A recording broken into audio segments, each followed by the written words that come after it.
كما باركت على إبراهيم وعلى آل إبراهيم إنك حميد مجيد. يا رب صل وسلم دائما أبدا على حبيبك خير الخلق كلهم. أعوذ بالله من الشيطان الرجيم. بسم الله الرحمن الرحيم. ياسين والقرآن الحكيم إنك لمن المرسلين على صراط مستقيم. تنزيل العزيز الرحيم لتنذر قوما ما أنذر آباؤهم فهم غافلون.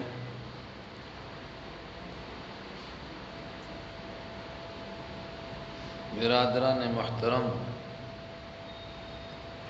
اللہ تعالیٰ کا کرم، اس کا فضل، اس کا شکر، اس کا احسان مانیے کہ اس نے آپ کو اور مجھے تھوڑی دیر قرآن پاک کی نسبت سے بیٹھنے کی توفیق عطا فرمائی. اللہ جس کام کی توفیق عطا فرماتا ہے وہی ہوتا ہے، اور جن کو توفیق نہیں ملتی ہے وہ آ کر بھی باہر جا کر کھڑے ہو جاتے ہیں. یہ اللہ کا کرم ہے کہ اللہ نے آپ کو بیٹھنے کی توفیق عطا فرمائی. اس سے پہلے رمضان المبارک میں پورے قرآن پاک کی تفسیر ہوتی تھی، روز کا ایک پارہ ہوتا تھا. آج حالات آپ کے سامنے ہیں، اس کے پیش نظر صرف عصر کے بعد یہ تھوڑی دیر کا وقت رکھا گیا، جتنی دیر آپ کی ہمت ساتھ دے، اور جب آپ تھک جائیں تو آپ بتائیے گا، پھر چھوڑ دیں گے اسی وقت. سورہ یاسین سے شروع کیا جا رہا ہے، اس لیے سورہ یاسین سے شروع کیا جا رہا ہے کہ یہاں سے آگے دور تک ایک ہی مضمون کی آیتیں ہیں، ایک ہی مضامین کی صورتیں ہیں، اور سب کے اندر انسانوں کو جھنجھوڑا جا رہا ہے، جگایا جا رہا ہے. ہر ایک میں اللہ تعالیٰ کی توحید کا بیان ہے. میرے اور آپ کے آقا حضرت محمد عربی صلی اللہ علیہ وسلم کی رسالت کا بیان ہے. یہ ثابت کیا گیا ہے کہ حضرت رسول اکرم صلی اللہ علیہ وسلم اللہ کے سچے پیغمبر ہیں، اور بڑی تفصیل کے ساتھ اس کو بیان کیا گیا ہے تمام صورتوں میں. ایک ہی مضمون کہ آخرت ہے اور انسان کو مرنا ہے، اور مر کے ایک دن دوبارہ زندہ ہونا ہے، اور اللہ تعالیٰ کی عدالت میں پیش ہونا ہے، اور زندگی بھر کا حساب دینا ہے، اور پھر اللہ کے یہاں سے یا جنت کا یا جہنم کا فیصلہ ہونا ہے. اس صورت میں سورہ یاسین میں بھی یہی چار باتیں ہیں. اور حضرت رسول اکرم صلی اللہ علیہ وسلم نے فرمایا ہر چیز کا کوئی دل ہوتا ہے، یہاں تک کہ آپ شہر کا بھی کہتے ہیں دل ہے، قلب شہر ہے، ہارٹ آف سٹی، یہ تو شہر کا دل ہے. تو قرآن کا دل کیا ہے؟ کہا قرآن کا دل سورہ یاسین ہے. بہت سارے مضامین جو مختلف صورتوں میں ہیں وہ ان کا خلاصہ پیش کیا گیا سورہ یاسین کے اندر. حضرت رسول اکرم صلی اللہ علیہ وسلم کا ایک ارشاد ہے، آپ نے اپنی تمنا کا اظہار کیا کہ میری امت کے ہر امتی کو اگر پورا قرآن زبانی یاد نہ ہو تو کم از کم سورہ یاسین اور سورہ ملک زبانی یاد ہو. اور وہ مشہور روایت تو آپ سب کو یاد ہے کہ اقرأوا سورۃ یاسین، سورہ یاسین کو اپنے مردوں پر پڑھو. اور اس کے دو معنی کیے گئے، ایک وہ جو جان کنی کے عالم میں مبتلا ہیں، قریب المرگ ہیں، ان کے سامنے سورہ یاسین پڑھو تو جب ان کا دھیان سورہ یاسین کے مضامین کی طرف ہو جائے گا اور پھر اس کی برکت سے اللہ کرم فرمائے گا تو ان کی جان آسانی سے نکل جائے گی. سکرات موت میں اس وقت کی سختیوں میں اللہ ان کی مدد فرمائے گا، بشرطے کہ زندگی میں سورہ یاسین پڑھی بھی ہو، اس پر عمل بھی کیا ہو، اور کچھ سمجھا بھی ہو. تاکہ موت کے وقت میں جب سورہ یاسین پڑھی جائے تو اس کا دھیان اس کے مضامین کی طرف جائے۔ اللہ مجھے بھی اور اس کی آپ کو بھی توفیق عطا فرمائے۔ اور دوسرا یہ کہ جو مر چکے ہیں ان کے لیے سورہ یاسین پڑھیں، یعنی سورہ یاسین پڑھ کر کے ان کے لیے دعائے مغفرت کریں، اللہ ان کی بخشش فرمائے۔ سورہ یاسین کے 5 مضمون ہیں اور ہر سورت کا ایک انوکھا انداز ہے، اس کا بھی ایک انوکھا انداز ہے۔ پہلے رکوع کے اندر تمہید کے طور پر رسول اکرم صلی اللہ علیہ وسلم کی رسالت اور قرآن پاک کی صداقت کا بیان ہے، اور دوسرے پورے رکوع کے اندر ایک قصہ بیان کیا گیا ہے جس میں ایک قوم کے پاس ایک نہیں، 2 نہیں، 3 داعی آئے اور تینوں کو لوگوں نے جھوٹا کہہ دیا۔ اس میں آپ صلی اللہ علیہ وسلم کی اور صحابہ کی تسلی ہے، اگر تم کو جھوٹا کہہ رہے ہیں تو کوئی نئی بات نہیں۔ لیکن اچانک کیا بات ہوتی ہے کہ شہر کی اس کنارے سے جہاں جا کر کے سمجھایا نہیں جا رہا ہے، سمجھایا کسی اور کو جا رہا ہے، مگر دوسری طرف سے ایک آدمی دوڑتا ہوا آتا ہے اور وہ آ کر اپنی قوم کو تبلیغ کرتا ہے اور ان کو سمجھاتا ہے کہ ان کی بات مانو، یہ تو تم سے کوئی ٹیوشن نہیں مانگ رہے ہیں، فیس نہیں مانگ رہے ہیں، کوئی خرچہ نہیں مانگ رہے ہیں، پھر تم ان کی بات کو کیوں نہیں مانتے ہو؟ قوم اس کی دشمن ہو جاتی ہے، وہ بہت پیار اور محبت سے سمجھاتا ہے لیکن قوم دشمن ہو جاتی ہے اور اس کو شہید کر دیتی ہے۔ لیکن اس کے جواب میں اللہ تعالیٰ نے 2 باتیں ارشاد فرمائیں۔ فرمایا اس کو تو کہا گیا کہ جاؤ جنت میں چلے جاؤ، حالانکہ جنت اور جہنم کا فیصلہ تو محشر کے بعد ہوگا، مگر کہا گیا ہے کہ جاؤ جنت میں چلے جاؤ۔ اسی سے سمجھا گیا کہ شہید زندہ ہے تو اس کے معنی کیا ہیں کہ اس کے لیے ابھی سے اس کی روح کو جنت میں جانے کا فیصلہ ہو جاتا ہے، اور حدیث میں ہے کہ سبز قسم کے پرندوں کی پوٹوں میں اس کی روح رکھی جاتی ہے اور ان کو جنت میں بھیج دیا جاتا ہے کہ جاؤ جا کر جنت کی سیر کرو۔ تو اس سے ایمان والوں کو تسلی ملی کہ اگر اس راستے میں جان چلی گئی تو جائی ہوئی نہ سمجھو، بلکہ سمجھو کہ ہمیشہ کے لیے زندگی مل گئی۔ دوسری طرف ان ظالموں کے لیے بیان کیا گیا کہ ان کے اوپر اللہ کو کوئی بڑا عذاب نازل کرنے کی ضرورت نہیں پیش آئی، ان کو مارنے کے لیے کوئی لشکر نہیں بھیجا، ان کو مارنے کے لیے آسمان سے بجلیاں نہیں گریں، ان کو مارنے کے لیے زمین نہیں پھٹی، بس فرشتے نے ایک چیخ ماری فضا میں اور سب کے سب ایسے ہو گئے جیسے کہ بجھے ہوئے چراغ، ایسا لگ رہا ہے جیسے چراغ تھے جو بجھ گئے۔ یہ دوسرا رکوع ہوا۔ تیسرے رکوع کے اندر زمین میں اور فضا میں پھیلی ہوئی اللہ تعالیٰ کی قدرت کی نشانیاں بیان کی گئیں، اور اتنی موٹی موٹی باتیں جس کو سن کر کے ہر وہ آدمی جس کے پاس تھوڑا سا بھی دماغ ہو وہ سمجھ جاتا ہے کہ پروردگار ہے، اس کائنات کا کوئی بنانے والا ہے، اور یہ بھی سمجھتا ہے کہ وہ اکیلا ہے، اگر 2 ہوتے تو اتنا بڑا نظام نہ چلتا، اور ان دلائل کو سن کر کے سمجھ جاتا ہے وہ اکیلا ہے، اور اس کے ساتھ ساتھ میں قادر مطلق ہے، جو چاہے سو کر سکتا ہے، جب کر سکتا ہے تو مردوں کو زندہ بھی کر سکتا ہے۔ چوتھا رکوع شروع ہوا تو چوتھے پورے رکوع کے اندر جنت اور جہنم کا بیان ہے۔ پہلے جنت کا بیان اور پھر وَامْتَازُوا الْيَوْمَ أَيُّهَا الْمُجْرِمُونَ، وہاں سے آگے جہنم کا بیان، اور 5ویں رکوع کے اندر مضمون کی تلخیص ہے، اور آخر میں بیان کیا گیا ہے کہ تم مردوں کو زندہ ہونے کو ناممکن سمجھتے ہو اور مثالیں بیان کرتے ہو، مَن يُحْيِي الْعِظَامَ وَهِيَ رَمِيمٌ، کون ہڈیوں کو زندہ کرے گا جبکہ وہ مر چکی ہوں گی؟ فرمایا اپنے پیدا ہونے کو بھول گئے؟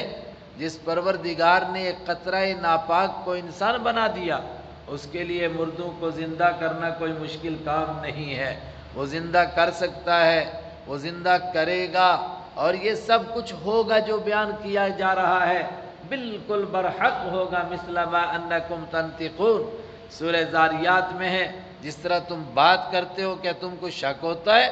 بات کرنے میں کوئی شک نہیں، تو ان باتوں کے ہونے میں بھی کوئی شک نہیں۔ اللہ مجھے اور آپ کو سورہ یاسین سمجھ کر پڑھنے کی توفیق عطا فرمائے۔ یاسین حروف مقطعات ہیں، اور میں سورہ نون والقلم کے شروع میں تقریباً وہی مجمع ہے، بڑی تفصیل سے کہہ چکا حروف مقطعات کیا ہیں۔ سورتوں کے شروع میں یہ حروف آتے ہیں، الگ الگ پڑھے جاتے ہیں۔ یاسین، اس کو یس نہیں پڑھنا ہے، الگ الگ پڑھنا ہے۔ اس کے معنی کیا ہیں؟ امت کے ماہرین اس کے 5 معنی بیان کرتے ہیں۔ پہلی تفسیر یہ کرتے ہیں کہ اس کے معنی اللہ ہی جانتا ہے، اور یہ امتحان ہے بندوں کا کہ جو سمجھ میں آتا ہے اس کو بھی مانتے ہیں، اور جو سمجھ میں نہیں آتا اس کو بھی مانتے ہیں۔ دوسرا معنی یہ کہ اس کے معنی اللہ جانتا ہے اور اللہ کے حبیب حضرت محمد عربی صلی اللہ علیہ وسلم جانتے ہیں، اور یہ عربی کے اس انداز کے مطابق ہے کہ جس میں کسی کو خط لکھا جاتا تھا تو لکھنے والا سمجھتا تھا، اور جس کو لکھا جاتا تھا وہ سمجھتا تھا، بیچ والا پڑھ پڑھ کے تھک جائے اس کو سمجھ میں نہیں آتا تھا۔ اور تیسرا معنی یہ کہ نہیں، اس کے ذریعے سے مخصوص معانی کی طرف اشارہ ہے، اور اس کی دنیا بڑی وسیع ہے، بہت لوگوں نے مختلف معنی کیے، کیا کیا معنی ہو سکتے ہیں، یاسین سے کیا مراد ہو سکتی ہے، سین سے کیا مراد ہو سکتی ہے، بڑی تفصیل۔ اور یہ نئے لوگوں نے بھی معنی کیا ہے، مگر قرآنوں میں سے حضرت عبداللہ بن عباس رضی اللہ عنہ نے بھی یہ معنی کیے۔ اور چوتھی تفسیر اور اس کے بیچ میں ایک دوسری تفسیر، تو وہ 5 بنتی ہیں، اور میں نے کہا کہ وہ زیادہ راجح معلوم ہوتی ہے کہ اس کے لیے ایک اثر موجود ہے۔ وہ کیا ہے کہ یہ اللہ تعالیٰ کے صفاتی نام ہیں۔ اب پھر کوئی کہتا ہے کہ یا اللہ کا الگ نام ہے اور سین اللہ کا الگ نام ہے، اور کوئی کہتا ہے یا سین یہی اللہ کا نام ہے، اور کوئی کہتا ہے نہیں، یا سے مراد ایک نام کی طرف اشارہ ہے، اور سین سے مراد دوسری صفت کی طرف، جیسے مثلا سمیع تو اس کے شروع کا لفظ لے لیا سین، یہ معنی حروف مقطعات۔ اور یہ آخری معنی کیوں زیادہ راجح ہیں؟ اس لیے کہ حضرت علی رضی اللہ تعالی عنہ کی ایک روایت ہے معجم طبرانی میں کہ انہوں نے دعا کی، یا حامیم عین سین قاف انصرنا، اور ایک روایت میں آپ صلی اللہ علیہ وسلم کی طرف منسوب ہے، کاف ہا یا عین صاد انصرنا، اے حامیم عین سین قاف تو ہماری مدد فرما، اے کاف ہا یا عین صاد تو ہماری مدد فرما۔ اور ظاہر ہے کہ ایمان والا کس سے مدد مانگے گا؟ اللہ سے، تو اس کا مطلب یہ کس کے نام ہوئے؟ اللہ کے نام ہوئے۔ بعض کمزور روایتوں میں ہے، بعض لوگوں نے یہ تفسیر بھی کی کہ آگے مخاطب کیا گیا ہے رسول پاک صلی اللہ علیہ وسلم کو، اس لیے یاسین آپ کا نام ہے، اور بعض نے کہا نہیں، یہ اصل میں یا سید الکون، اے کائنات کے سردار، یا سید البشر، اے انسانوں کے سردار، یا سید الاولین والآخرین، اے پہلوں اور پچھلوں کے سردار۔ والقرآن الحکیم، میں حکمت والے قرآن کی قسم کھاتا ہوں۔ اور قسم کی بات بھی میں نے تفصیل کے ساتھ عرض کی سورہ نون والقلم میں کہ غیر اللہ کی قسم کھانے سے منع کیا گیا، پھر اللہ تعالیٰ غیر اللہ کی قسم کیوں کھاتا ہے؟ اور خود رسول اکرم صلی اللہ علیہ وسلم سے بھی اس طرح کی قسمیں منقول ہیں۔ تو میں نے وہاں جواب عرض کیا کہ یہ اس طرح کی قسم ہے ہی نہیں۔ وہ قسم اس لیے ہوتی ہے کہ انسان قسم کھاتا ہے میں سچا ہوں جھوٹا نہیں، یہ اس طرح کی قسم نہیں ہے۔ یہ قسم اس طرح کی ہے کہ اس کے ذریعے سے کلام میں ایک طاقت آ جاتی ہے، اور جو بات کہی جاتی ہے وہ دل کے اندر اتر جاتی ہے، اور یہ پہلے والا جملہ بطور مثال اور بطور نمونہ ہوتا ہے، اور اگلے والا جملہ اس کے ذریعے سے ثابت ہوتا ہے۔ مثلا یہاں قسم کھائی گئی قرآن کی، والقرآن الحکیم، حکمت والے قرآن کی قسم، انک لمن المرسلین، بے شک آپ رسولوں میں سے ہیں، اس میں کوئی شک نہیں آپ رسولوں میں سے ہیں۔ قرآن کی قسم، قرآن کی قسم کا مطلب قرآن اس بات پر گواہی دیتا ہے، اور یقینی بات ہے 1450 سال گزر گئے، ہر دور کے اندر کیسے کیسے قرآن کے دشمن پیدا ہوئے، اور ہر دور میں ان سے کہا گیا کہ اگر تم اس کو سچا نہیں مانتے تو لاؤ اس کے جیسا قرآن بنا کر، لیکن عجیب بات ہے کہ اتنے لمبے عرصے میں ابھی تک کوئی کھڑا ہی نہیں ہو سکا جو کہے کہ میں بناؤں۔ آج بہت سارے بدبخت کہتے ہیں کہ ہم بنا دیں گے، تو یہ بھی کوئی نئی بات نہیں۔ سورہ انفال میں آ رہا ہے لو نشاء، اگر ہم چاہیں لقلنا مثل ھذا، ہم اس کے جیسے قرآن بنا سکتے ہیں۔ تو تم چاہتے کیوں نہیں؟ کہنے لگے ہمارا دل نہیں چاہ رہا ہے۔ جب آدمی کوئی کام کر نہ سکے تو ایسے ہو گیا، جیسے آپ سے کوئی کہے جی فلاں آدمی چاند پر گیا، تو آپ کہیں میں اگر ایک چھلانگ ماروں سورج پر چڑھ جاؤں، مگر میں چڑھتا نہیں، رہنے دو، کیا فائدہ؟ نہیں، نہ پہلے بنا سکے، نہ اب بنا سکیں گے، نہ قیامت تک بنا سکیں گے۔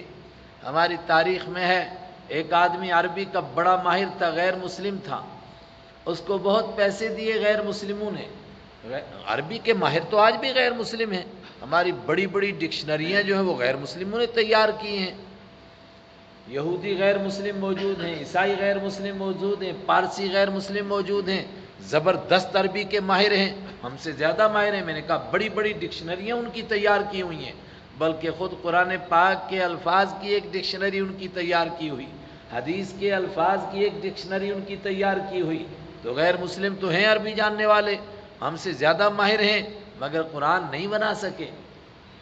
اس کو لوگوں نے بہت پیسے دیے اور کہا کہ قرآن کے جیسی کوئی کتاب بنا، یار اتنے سال گزر کے چیلنج دیتے دیتے۔ تو اس نے کہا کہ مجھے پہلے غور کرنے دو۔ تو اس نے پڑھا قرآن پاک، اور کہتے ہیں جب وہ 12ویں پارے پر پہنچا، سورہ ہود پڑھ رہا تھا، تو قرآن پاک نے وہ مضمون بیان کیا کہ جب حضرت نوح علیہ السلام کی قوم پر عذاب آیا تو پانی اوپر سے برسا اور نیچے سے نکلا اور ساری قوم غرق ہوئی۔ جب ہو گئی تو پھر کیا ہوا؟ قیل یا ارض ابلعی ماءک ویا سماء اقلعی وغیض الماء وقضی الامر واستوت علی الجودی وقیل بعدا للقوم الظالمین۔ اتنے بڑے مضمون کو قرآن نے ایک سطر میں بیان کر دیا۔ کیا ہوا؟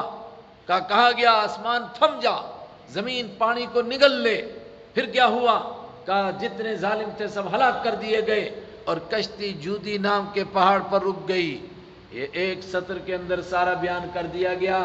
اس نے اپنا قلم توڑا اور اس نے کہا کہ اس جیسا کلام کوئی نہیں بنا سکتا، اور آج میں بھی اس کی سچائی کی گواہی دیتا ہوں کہ یہ اللہ ہی کا کلام ہے۔ سمجھے کچھ بات؟ والقرآن الحکیم، قرآن اس بات کی گواہی دیتا ہے انک لمن المرسلین، یقیناً آپ اللہ کے رسول ہیں۔ آپ رسول نہ ہوں، آپ کے اوپر ایسا کلام اتر سکتا ہے؟ اور کوئی کیوں نہیں بنا سکتا ہے؟ حالانکہ آپ نے آج تک کوئی نظم نہیں لکھی، آپ پڑھنا لکھنا نہیں جانتے، آپ نے شاعری کی مجلس کو اٹینڈ نہیں کیا، کبھی کسی محفل میں نہیں تشریف لے گئے، اس کے باوجود یہ قرآن پیش کر رہے ہیں جس کے سامنے پورے عرب نے گھٹنے ٹیک دیے ہیں۔ یہ قرآن اس بات کی گواہی دیتا ہے انک لمن المرسلین، بے شک آپ رسولوں میں سے ہیں، علی صراط مستقیم، سب سے بڑی بات یہ ہے کہ آپ سیدھے راستے پر ہیں، صراط مستقیم پر ہیں۔ عرب کے لوگ قسمیں کھا کھا کر کے کہتے تھے انہوں نے باپ دادا کے دین کو چھوڑا، یہ سیدھے راستے سے بھٹک گئے۔ قرآن نے قسم کھا کر کے کہا علی صراط مستقیم، آپ سیدھے راستے پر ہیں۔ سیدھا راستہ کیا ہے؟ اس پر تھوڑا سا غور کر لیجئے۔ پہلے تو اس کی اہمیت کو سمجھیے گا کہ رسول اکرم صلی اللہ علیہ وسلم کے اوپر اللہ کے بہت بڑے انعام، لیکن سب سے بڑا انعام کیا ہے؟ علی صراط مستقیم، آپ سیدھے راستے پر ہیں۔ حضرت ابراہیم علیہ السلام کے لیے بیان ہوا امہ، ابراہیم علیہ السلام ایک پوری جماعت تھے، قانتا للہ، اللہ کے لیے جھکنے والے تھے، حنیفاً، سب کو چھوڑ کر اللہ کے والے بننے والے تھے، لم یکن من المشرکین، مشرکوں میں سے نہیں تھے، وہدیناہ الی صراط مستقیم، سب سے بڑی بات یہ تھی کہ ہم نے ابراہیم علیہ السلام کو سیدھا راستہ دکھا دیا تھا۔ تو بڑا مسئلہ ہے کہ سیدھا راستہ کیا ہے؟ ہر آدمی کہتا ہے میں سیدھے راستے پر ہوں، تو قرآن پاک اپنی تفسیر خود کرتا ہے۔ سو تو نہیں گئے؟ قرآن کی تفسیر کیسے کی جا سکتی ہے؟ سب سے بہترین طریقہ ہے کہ خود قرآن سے تفسیر کرو۔ ایک جگہ کوئی آیت اجمال کے ساتھ آتی ہے، دوسری جگہ خود اس کو تفصیل سے کھول کر بیان کیا جاتا ہے۔ مثلا یہیں پر ہے والقرآن الحکیم، قرآن حکمت والے قرآن کی قسم، آگے کئی جگہ آئے گا قرآن کی قسم ہوگی مگر جواب نہیں ہوگا، تو قسم کا کیا جواب ہے؟ یہاں آ گیا ہے آپ اللہ کے سچے پیغمبر ہیں۔ اب جہاں جہاں یہ قسم آئے گی وہاں ہم سمجھ جائیں گے کہ اس کا یہی معنی ہے۔ تو قرآن کی تفسیر قرآن سے۔ صراط مستقیم کیا ہے؟ حضرت عیسیٰ علیہ السلام کی زبانی اللہ نے کہلوایا ان اللہ ربی و ربکم فاعبدوہ ھذا صراط مستقیم۔ ان اللہ ربی، بے شک اللہ تعالی ربی میرا رب ہے، وربکم اور تمہارا رب ہے، ھذا فاعبدوہ تم اسی کی عبادت کرو، ھذا صراط مستقیم یہ سیدھا راستہ ہے۔ اب اس کو آج آپ زبانی یاد کر لو، کوئی بھی پوچھے بھئی سیدھا راستہ کون سا ہے، صراط مستقیم، تو آپ کہیے قرآن نے خود بیان کر دیا کیا ہے سیدھا راستہ۔ ان اللہ ربی و ربکم، بے شک اللہ سب کا رب ہے، اس کو ماننا کہ سب کا پالنے والا اللہ ہے، لیکن کہنا آسان ہے، کرنا بڑا مشکل ہے۔ آج ہر آدمی کہتا ہے جی مجھے بڑا ڈر لگ رہا ہے۔ کیوں ڈر لگ رہا ہے؟ اللہ کا ڈر نہیں ہے، اللہ پر ایمان کمزور ہے، اللہ پر یقین ہے تو ڈر کس چیز کا ہے؟ کوئی کہتا ہے جناب میرا رشتہ ہوا مگر مجھے بڑا ڈر لگ رہا ہے، پتہ نہیں کل کیا ہوگا۔ بھئی وہ ہوگا جو اللہ کرے گا، تجھے کیا پریشانی ہے؟ پتہ نہیں کیا ہو جائے گا۔ یہ سب ایمان کی کمزوری کی بات ہے۔ پہلے اس بات کو تسلیم کرو، اللہ سب کا خالق ہے، پیدا کرنے والا ہے، اللہ سب کا مالک ہے، سب کو کا مالک اللہ ہے، اللہ سب کا رازق ہے، اور اللہ سب کو پالنے والا ہے، سب کو روزی اللہ دیتا ہے۔ ملازم سمجھتا ہے مجھے حکومت روزی دیتی ہے، حقیقت میں روزی کون دے رہا ہے؟ اللہ دے رہا ہے۔ اب ناراض ہو جائیں گے، ورنہ بار بار میں یہ بات دہراتا ہوں، بھئی ملازمت تو اس کو ملتی ہے، گورنمنٹ نوکر اس کو اپنا بناتی ہے جس نے کچھ پڑھا ہو، تو جس نے نہیں پڑھا اگر اس کو پیسے نہیں ملتے تو سارے بھوکے مرنے چاہیے۔ حالانکہ ہم دیکھتے ہیں کہ ان پڑھ جو ہے پڑھے لکھوں کو آگے اپنا نوکر بناتے، بالکل ان پڑھ ہوتے ہیں اور بڑے بڑے پڑھے لکھوں کو نوکر بناتے ہیں۔ معلوم ہوا کہ پالنے والا کون ہے؟ اللہ ہے۔ ایک تو یہ ماننا کہ پالنے والا اللہ ہے۔ جب اللہ ہے، مزدور کو مزدوری سے نہیں روٹی ملتی، دکاندار کو دکان سے نہیں ملتی، ملازم کو ملازمت سے نہیں ملتی، کاروباری کو کاروبار سے نہیں ملتی، کون دیتا ہے؟ اللہ دیتا ہے۔ اس کو مانیں۔ جب مان جائیں کہ پالنے والا، پیدا کرنے والا، روزی دینے والا، رزق دینے والا، موت اور زندگی کا، عزت اور ذلت کا مالک اللہ ہے، یہ پہلا رکن ہے صراط مستقیم۔ دوسرا صراط مستقیم کیا ہے؟ فاعبدوہ، تو بس اسی کی عبادت کرو۔ جب دیتا ایک ہی ہے تو دیتا کوئی ہے اور آدمی کسی اور کے آگے ماتھا رگڑ رہا ہے، او بھائی وہ تو خود محتاج ہے، جب وہ خود بھوکا ہے بیچارہ تجھے کیا کھلائے گا؟ تو اس سے مانگ جو سب کو کھلاتا ہے، تو بھکاریوں سے مانگتا ہے جو خود بھکاری۔ اور کون کون بھکاری ہے؟ اس کے سامنے ساری کائنات بھکاری ہے۔ یا ایھا الناس انتم الفقراء، اے ساری دنیا کے لوگوں، قرآن میں ہے یہ، انتم الفقراء، تم سب کے سب بھکاری ہو، واللہ الغنی، اللہ سب کو دینے والا، سب کا رازق ہے، سب کا مالک ہے۔ تو جب یہ بات مان لی کہ دینے والا اللہ ہے، تو عبادت بھی کس کی ہونی چاہیے پھر؟ اللہ کی۔ بس یہ دو باتیں ہیں، اللہ کو سب کچھ مان لینا، اپنا رب مان لینا، اور یہ تسلیم کر لینا کہ عبادت اللہ کی کریں گے۔ یہ دو باتیں کر لو تو یہ کیا ہے؟ ھذا صراط مستقیم، یہ سیدھا راستہ ہے، یہ ہے سیدھا راستہ۔ اور یہ رسول اکرم صلی اللہ علیہ وسلم کو اللہ نے عطا فرمایا۔ عبادت کرتے ہیں صرف اللہ کی، اور مالک اور رازق اور خالق اور رب اور سب کچھ کس کو مانتے ہیں؟ اللہ کو مانتے ہیں۔ علی صراط مستقیم، آپ سیدھے راستے پر ہیں۔ تنزیل العزیز الرحیم، تیسری بات یہ کہ یہ قرآن اتارا ہوا ہے العزیز، اس ذات کا جو غالب ہے، الرحیم، اس ذات کا جو بڑی مہربان ہے۔ غالب کا اتارا ہوا ہے مطلب اس نے جو بات کہی وہ ہو کر کے رہے گی، اس کے کسی حکم کو کوئی ٹال نہیں سکتا۔ وہ غالب ہے، اس کا حکم چل کر کے رہے گا، اس کے قرآن کو کوئی بدل نہیں سکتا، اس کے قرآن کا کوئی مقابلہ نہیں کر سکتا۔ تنزیل العزیز، یہ غالب کا اتارا ہوا کلام ہے۔ الرحیم، کیوں اتارا ہے؟ اس لیے کہ وہ بڑا مہربان ہے، اس کی مہربانی کا تقاضا ہوا کہ قرآن جیسی کتاب انسانوں کو عطا فرمائے۔ تنزیل العزیز الرحیم، اتارا ہوا ہے زبردست کا، الرحیم بہت زیادہ رحم کرنے والے کا۔ اور کس لیے اتارا ہے؟ اس لیے اتارا ہے کہ لوگ غفلت میں ہیں، سوئے ہوئے ہیں، ان کو جگانے کے لیے اتارا گیا ہے۔ اب دیکھیے حضور کی رسالت بھی آ گئی، قرآن کی صداقت بھی آ گئی، آخرت بھی آئے گی۔ پورے مضمون کا پہلے تمہید، نچوڑ، پورے مضمون کا ایک خلاصہ، پھر آخر میں کیا جائے گا خلاصہ۔ کس لیے اتارا ہے قرآن پاک؟ مقصد کیا ہے؟ تو میں تو آپ اتنا ہی سمجھے کہ بھائی قسم کھا لیں گے جب کوئی پریشانی پیش آئے گی، اس لیے قرآن اتارا گیا ہے۔ برکت کے لیے پڑھ لیں گے اس لیے اتارا گیا ہے۔ لیکن قرآن پاک سے پوچھیں کس لیے اتارا؟ لِتُنذِرَ قَوْمًا، تاکہ آپ آگاہ کریں ساری دنیا کو، لیکن خاص طور سے قوماً، ایسے لوگوں کو مَا أُنذِرَ آبَاؤُهُمْ، نہیں ڈرایا گیا ہے ان کے باپ دادا کو، فَهُمْ غَافِلُونَ، اس وجہ سے وہ غفلت میں پڑے ہوئے ہیں۔ یہ کون لوگ تھے جن کو آپ خاص طور سے ڈراؤ، چونکہ ان کے باپ دادا کو بھی نہیں ڈرایا گیا؟ یہ کون لوگ تھے؟ ساری دنیا کے لیے قرآن اترا، اور جگہ جگہ کہتا ہے ھدی للعالمین، ساری دنیا کے لیے ہدایت کا ذریعہ ہے۔ لیکن خاص طور سے سب سے پہلے رسول اکرم صلی اللہ علیہ وسلم نے جن لوگوں کو قرآن کے ذریعے سے آگاہ کرنا ہے، ان کا حق ہے ان کو آگاہ کیا جائے، اس لیے کہ ان کے باپ دادا کو بھی آگاہ نہیں کیا گیا۔ اب آپ بتائیے یہ کون لوگ ہیں؟ بولیے۔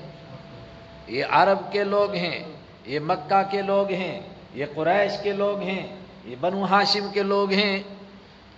ان کو آپ سب سے پہلے آگاہ کریں گے۔ کیوں؟ اس لیے کہ ان کے باپ دادا کو بھی نہیں ڈرایا گیا۔ باپ دادا کو نہیں ڈرایا گیا مطلب حضرت ابراہیم علیہ السلام کے دو بیٹے ہیں، مشہور اور غیر مشہور روایت کے مطابق ایک تیسرا بھی ہے۔ چلو دو کا نام تو آپ سب کو یاد ہوگا، حضرت اسماعیل اور حضرت اسحاق علیہ السلام، یاد ہے نا؟ حضرت اسحاق علیہ السلام کی اولاد میں حضرت یعقوب ہیں، اور یعقوب علیہ السلام کے 12 بیٹے ہیں، ان میں سے ایک حضرت یوسف علیہ السلام ہیں۔ ان کے خاندان میں یعنی حضرت اسحاق اور پھر حضرت یعقوب اور پھر حضرت یوسف علیہ السلام، آگے چل کر ان کے خاندان میں کتنے نبی آئے؟ کم سے کم کہا گیا 4000 نبی۔ کتنے نبی؟ اور بڑے بیٹے کا نام حضرت اسماعیل ہے۔ حضرت اسحاق بس گئے شام میں، سیریا میں، فلسطین میں، اور حضرت اسماعیل علیہ السلام بسے مکہ میں۔ تو مکہ میں حضرت اسماعیل علیہ السلام کی اولاد میں کتنے نبی آئے؟ بولیے گا۔ کوئی ایک بھی نبی نہیں آیا، تاکہ آپ ان کو ڈرائیں جن کے باپ دادا کو بھی نہیں ڈرایا گیا۔ ادھر 4000 نبی آ گئے، ادھر ایک بھی نبی نہیں آیا۔ لیکن اچھا محاورہ ہے اردو والوں کا، سنار کی 100 اور لوہار کی 1۔ سنار وہ ٹک ٹک ٹک 100 مرتبہ مارتا ہے، لوہار ایک ہی مرتبہ مارے۔ آپ اکیلے تشریف لائے، لیکن تم سے پہلے کا ماضی ہزاروں کا صحیح، اب جو فردہ ہے وہ تا حشر تمہارا ہے۔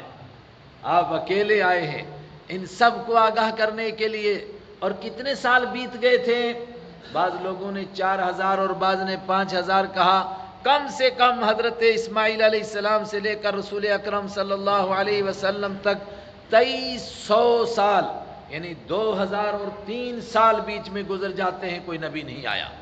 ان کو آپ آگاہ کریں، یہ سوئے ہوئے ہیں، جب یہ جاگیں گے تو ساری دنیا کو جگائیں گے۔ اور واقعتاً جب وہ جاگے تو انہوں نے پوری دنیا کو جگا دیا۔ فَهُمْ غَافِلُونَ، تو اسی وجہ سے وہ غفلت میں پڑے ہوئے ہیں۔ لَقَدْ حَقَّ الْقَوْلُ عَلَىٰ أَكْثَرِهِمْ فَهُمْ لَا يُؤْمِنُونَ۔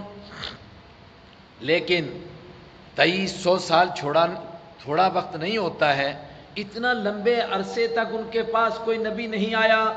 اور آپ کہیے ہمارا حال بھی یہی ہے، جنہوں نے کلمہ نہیں پڑھا پتہ نہیں کب سے ان کو نہیں سمجھایا گیا، اور جنہوں نے کلمہ پڑھا ان کے پاس بھی علم کی اور قرآن کی بہاریں نہیں آئیں، اور ان کے سامنے بھی قرآن پاک نہیں کھلا۔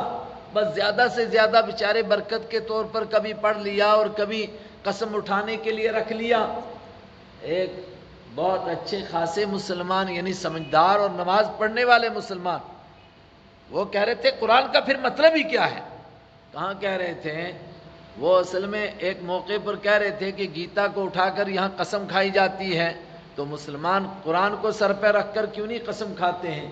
میں نے کہا کہ ہم اللہ کی قسم کھاتے ہیں اور کسی قسم کی ہم کو نہیں ضرورت ہے. کہنے لگے پھر قرآن کا کیا فائدہ ہوا؟ سمجھ گئے نا ان کے ذہن میں کیا ہے.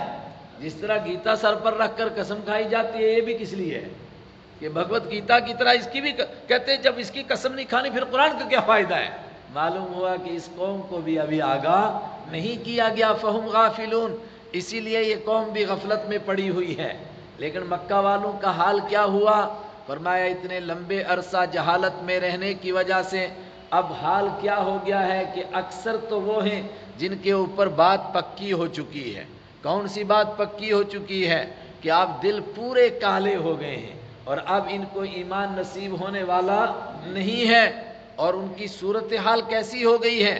ایک تو باپ دادا کی اندھی تقلید اور دوسرے ضد اور نفرت کہ میں نے کہہ دیا چاہے غلط نکل گیا مگر میں بات کیسے واپس لوں. یہ کیسے ہے؟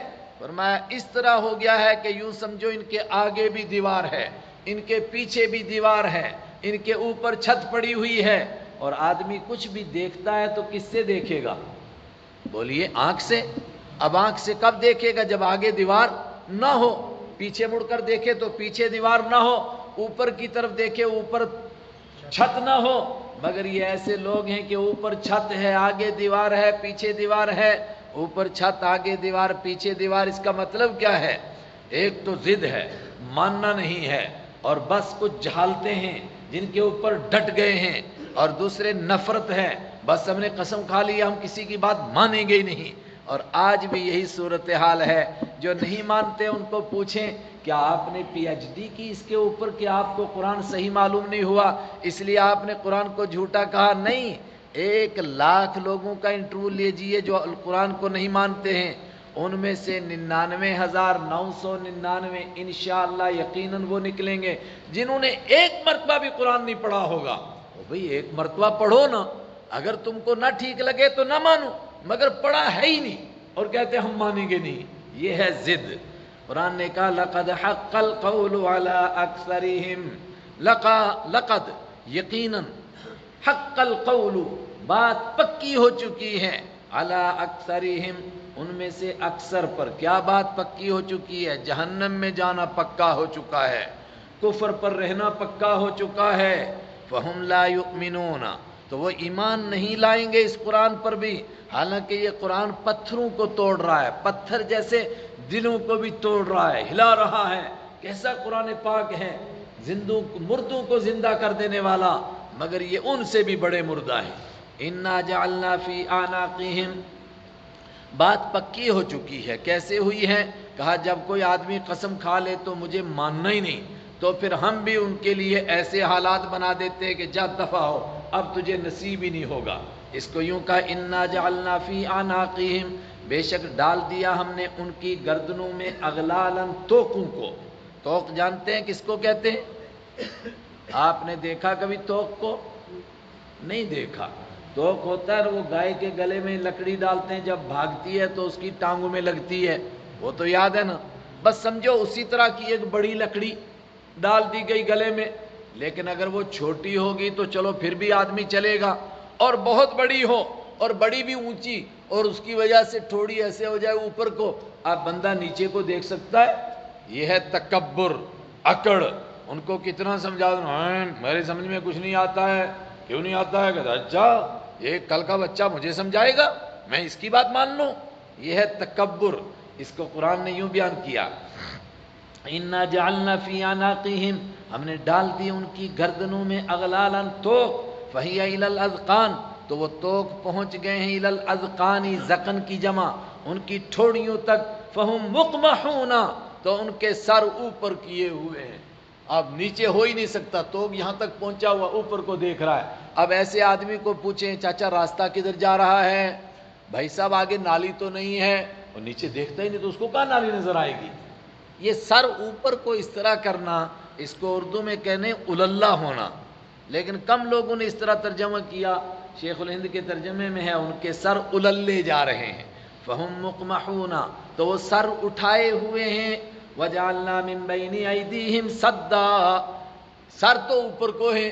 اب چلو آدمی اوپر سارا ہے مگر تھوڑا سا آگے دیکھ لیتا ہے.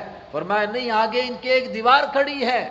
اور دیوار کیا ہے؟ وہی کہ میں کچھ نہیں جانتا مگر کسی کی مانتا بھی نہیں ہوں، ضد ہے نہیں مانوں گا۔ آگے بھی دیوار کھڑی ہے، وَجَعَلْنَا مِن بَيْنِ، اور بنا دی ہم نے مِن بَيْنِ أَيْدِيهِمْ، ان کے آگے، سدن ایک دیوار، بین ایدی کے لفظی معنی ہوتے ہیں دونوں ہاتھوں کے بیچ میں، مگر یاد رکھنا عربی میں یہ معنی نہیں ہوتے، صرف اتنا معنی ہوتا ہے آگے، ان کے آگے ایک دیوار کھڑی کر دی، وَمِنْ خَلْفِهِمْ صَدًّا، اور پیچھے بھی دیوار کھڑی ہے۔ چلو پیچھے مڑ کر دیکھیں اور کہیں کہ چلو ہم پیچھے جاتے ہیں نا، سب کہتے تھے ہم ابراہیمی ہیں، ذرا دیکھیں کہ ابراہیم علیہ السلام کون تھے۔ چنانچہ جب ان کو کہا گیا کہ تمہارے سب سے بڑے دادا پردادا جن کو تم مانتے ہو کون ہیں؟ کہنے لگے ابراہیم علیہ السلام۔ کہا تم کون ہو؟ کہا ہم ابراہیمی ہیں۔ نہیں سمجھے؟ مکہ کے کافر اپنے آپ کو ابراہیمی کہتے تھے، یعنی وہ کوئی خدا کے منکر نہیں تھے۔ کہا ابراہیمی ہو؟ تو ان سے پوچھا گیا یہ بتاؤ کہ ابراہیم علیہ السلام کو عراق سے کیوں نکالا گیا تھا؟ جواب دیا کہ مورتی پوجا کے خلاف تھے، اس لیے ان کو آگ میں ڈالا گیا، جب زندہ نکلے تو وہاں سے پھر انہوں نے خود ہجرت کی اور وہ وہاں سے نکل کر آ گئے۔ تو کہا جب وہ خلاف تھے تو تم کیوں ایسا کر رہے ہو؟ تو پتہ ہے ان کے بڑوں نے ان کو کیا سمجھایا؟ بھئی وہ ابراہیم تھے، وہ بڑے آدمی تھے، ان کے لیے ضروری نہیں تھا ان کی پوجا کرنا، مگر ہم چھوٹے لوگ ہیں، ہم براہ راست کیسے اللہ کی عبادت کر سکتے ہیں؟ ہم تو ان کو پوجتے ہیں، یہ پھر ہماری باتیں اللہ تک پہنچا دیتے ہیں۔ بقول پنجابی کہتے ہیں میریاں تیرے اگے تیریاں رب اگے، ہم تم کو کہتے ہیں تم یہ آگے پہنچا دیتے ہیں۔ آگے بھی دیوار پیچھے بھی دیوار، فَأَغْشَيْنَاهُمْ، تو اوپر سے ان کے پردہ ڈال دیا گیا، فَهُمْ لَا يُبْصِرُونَ، تو ان کو دکھائی نہیں دیتا ہے۔ ابو جہل کیوں نہیں ایمان لایا؟ عتبہ اور شیبہ اور ولید اور عقبہ ابن معیط اور ابو لہب جیسے لوگ کیوں نہیں ایمان لائے؟ یہ بڑا سوال تھا۔ اگر قرآن سچی کتاب ہے اور یہ مردوں کو زندہ کر دیتی ہے، ہلا دیتی ہے، ابو جہل جیسے لوگ کیوں نہیں ہلے؟ قرآن پاک نے پہلے ہی جواب دے دیا۔ اب یہ کہاں پہنچ گئے ہیں اس طرح کے لوگ؟ سواء علیہم انذرتہم ام لم تنذرہم لا یؤمنون۔ اے میرے پیغمبر صلی اللہ علیہ وسلم، ایسے لوگ جو قسم کھا لیں کہ ہم کو قرآن نہیں ماننا ہے، ایسے لوگ جو قسم کھائیں کہ ٹھیک ہے یہ قرآن سچا ہے مگر ہمیں سچی کو نہیں ماننا ہے، قسم کھا لیں کہ ہمیں صحیح بات کو نہیں ماننا ہے، جب وہ قسم کھا لے تو اللہ ان کا محتاج نہیں ہے کہ ان کو زبردستی ہدایت دے، بلکہ اب ان کا حال یہ ہو جاتا ہے، اللہ کہتا ہے میرا قرآن ہو اور میرے پیارے تیری زبان ہو، اور تو ان کو قرآن پڑھ کر کے سنائے تب بھی ان کو قرآن سنائی نہیں دیتا ہے، اثر ہی نہیں ہوتا ہے ان کے اوپر۔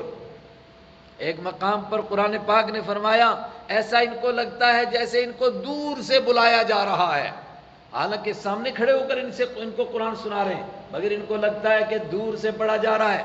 اور سورہ بنی اسرائیل میں فرمایا کہ جب آپ ان کو قرآن سناتے ہیں آپ اور ان کے بیچ میں کچھ ایسے پردے آ جاتے ہیں جو دکھائی نہیں دیتے ہیں، مگر آپ کا قرآن پڑھنا ان پر اثر نہیں کرتا ہے۔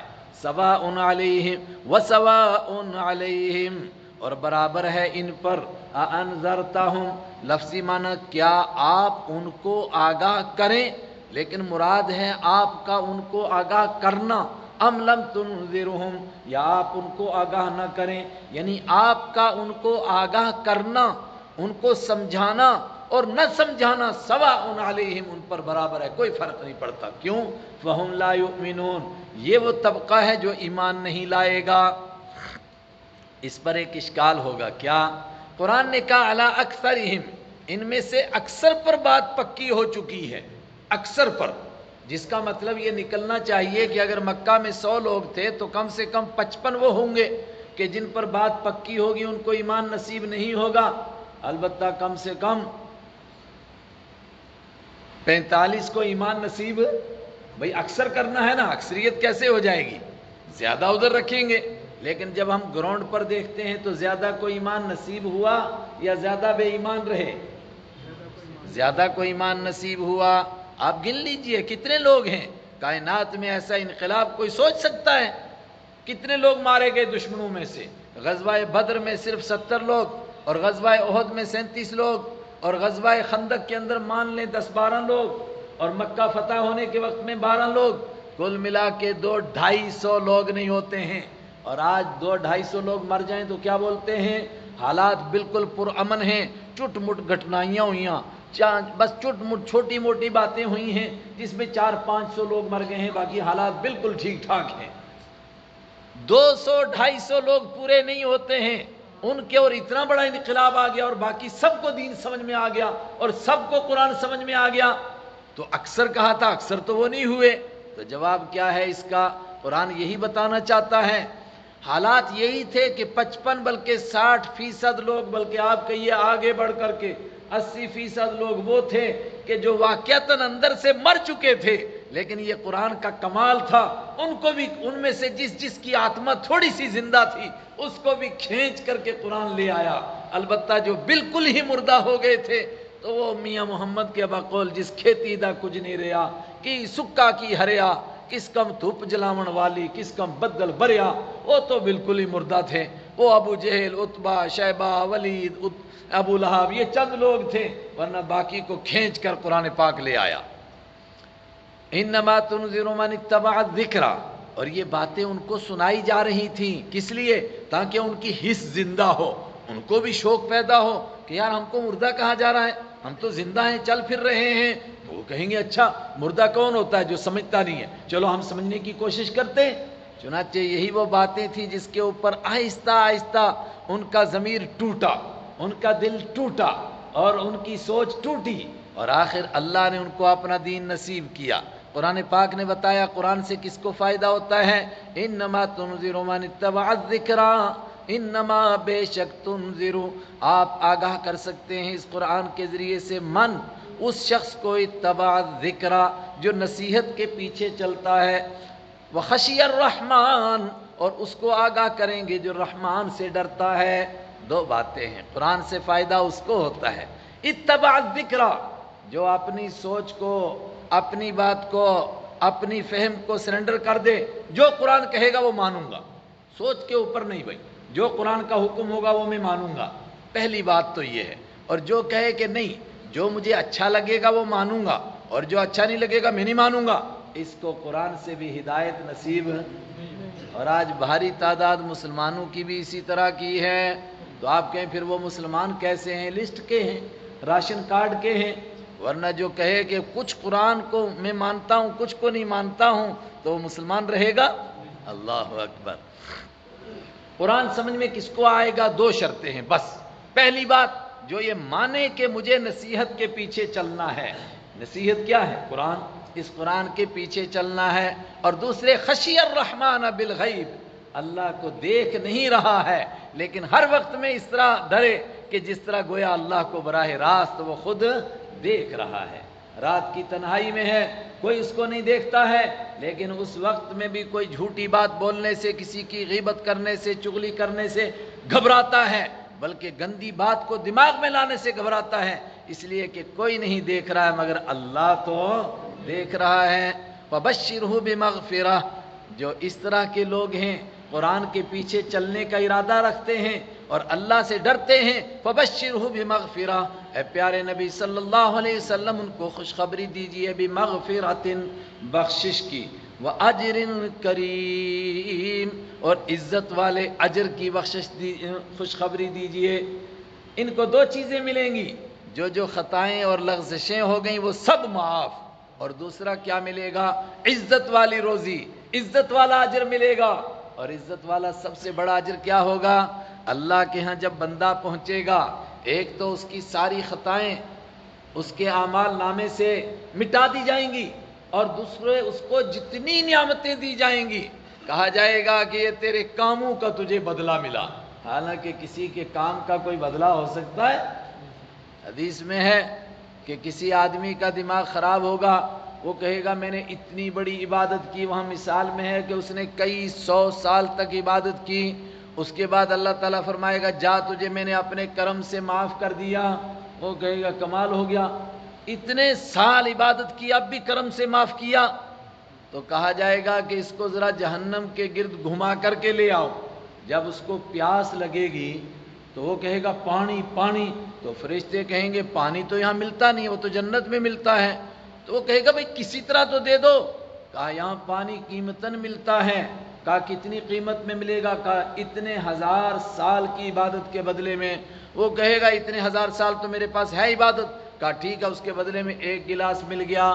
جب 1 گلاس ملے گا واپس پہنچے گا، کہا کوئی نیکی ہے تیرے پاس؟ کہا کچھ بھی نہیں۔ تو کہا میں پہلے ہی کہہ رہا تھا نا، اب تیرے لیے جہنم کا فیصلہ ہو؟ کہا تیرے کرم کی امید ہے۔ تو کہا میں کہہ رہا تھا نا اپنے کرم سے معاف کر دیا تجھے۔ تو اللہ اپنے کرم سے جنت عطا کرے گا، لیکن بار بار قرآن پاک کہہ رہا ہے ھذا ما توعدون، یہ ہے وہ چیز جس کا تم سے وعدہ کیا جاتا تھا، یہ ہے تمہارے کاموں کا بدلہ، تمہارے کام اللہ کے ہاں قبول ہو گئے، تمہارے کام اللہ نے قبول کر لیے۔ یہ ان کی روزی کو عزت والی روزی بنایا جا رہا ہے، ان کے لیے اجر کریم ہے، عزت والا اجر ہے۔ انا نحن نحيي الموتى ونكتب ما قدموا وآثارهم وكل شيء احصيناه في كتاب امام مبين۔ اس رکوع کی آخری آیت ہے انا نحن نحيي الموتى، بے شک ہم ہی مردوں کو زندہ کرتے ہیں۔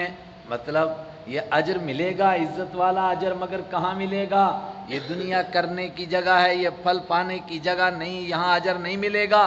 یہاں نیکی کی وجہ سے اگر کچھ برکتیں مل جاتی ہیں تو یہ سمجھو نیکی کی تھوڑی سی برکت ہے، اصل میں اس کا اجر تو آخرت میں ملے گا۔ تو کب ملے گا؟ نحیی الموتى، ہم مردوں کو دوبارہ زندہ کریں گے، محشر لگے گا، پھر جنت اور جہنم کا فیصلہ ہوگا۔ وہاں جب جنت کا فیصلہ ہوگا تو سمجھ جانا کہ یہ اب اجر ملنے کا دور شروع ہو گیا ہے۔ انا نحن نحیی الموتى، بے شک ہم مردوں کو زندہ کرتے ہیں، وَنَكْتُبُ، اور ہم لکھتے ہیں، مَا قَدَّمُوا وَآثَارَهُمْ، ہم لکھتے ہیں مَا قَدَّمُوا، جو انہوں نے آگے بھیجا۔ جب ہم مردوں کو زندہ کریں گے تو ان کا ریکارڈ کھلے گا، اور کیسا ریکارڈ ہوگا؟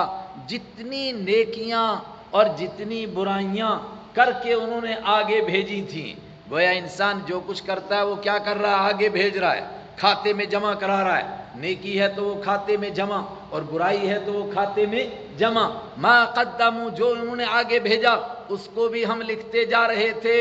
لیکن ایک بڑی اہم بات جس کو سمجھنا ہے، وَآثَارَهُمْ، اور ہم ان کے نشان قدم کو بھی لکھتے جا رہے تھے۔